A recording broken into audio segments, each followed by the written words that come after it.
நிறைய பேர் வந்து இதுதான் நாட் ரோஸ் அப்படின்னு நினச்சிக்கிறீங்க. இது கிட்ட கட்டுமா, இது பார்க்குறதுக்கு வந்து சின்னதாக அழகாக ரோஸ் தான். ஆனால் இதுதான் உண்மையான பன்னீர் ரோஸு, நாட் ரோஸு. இந்த ரோஸ்க்கும் இந்த ரோஸ்க்கும் உங்களுக்கு டிஃப்ரென்ஸ் தெரியுதா? இந்த மாதிரி லைட் கலரில் இருக்கும், பெட்டல்ஸ் எல்லாமே ரொம்ப சாஃப்டாக இருக்கும். கொஞ்ச நேரம் ஆனாலும் உடனே வந்து வாடி போயிடும். ஸோ இதுதான் வந்து நாட்டு பன்னீர் ரோஸு. இது வந்து அது என்ன ரோஸுன்னு தெரில, ஹைப்ரிட்டா இல்லை வந்து வேறு வெரைட்டியாக என்னென்னு அது எனக்கு எக்ஸாக்டாக தெரியல. பட் நாட்டு பன்னீர் ரோஸுங்கிறது இதுதான்.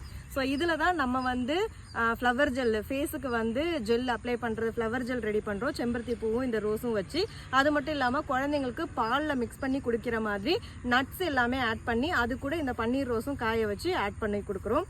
ஸோ நம்மக்கிட்ட வந்து இந்த மாதிரி தோட்டத்தில் போயிட்டு ஃப்ரெஷ்ஷாக பறிச்சுட்டு வந்து தான் நாங்கள் வந்து செய்கிறோம். இது வந்து நாட்டு பன்னீர் ரோஸு கிடையாது, பன்னீர் ரோஸு தோட்டம் அங்கே இருக்குது. ஸோ அங்கேருந்து தான் நான் பறிச்சுட்டு வந்திருக்கேன். ஸோ உங்களுக்கு கம்பேரிசனுக்காக காட்டினேன். யாராவது பூக்கடையில் போய் வாங்குறீங்க அப்படின்னா இது வந்து பன்னீர் ரோஸ்ன்னு சொன்னால் ஒத்துக்காதீங்க. ஸோ இதுதான் வந்து பன்னீர் ரோஸ். இருப்பை வைத்து இன்பமாக வாழலாம். தேங்க்யூ.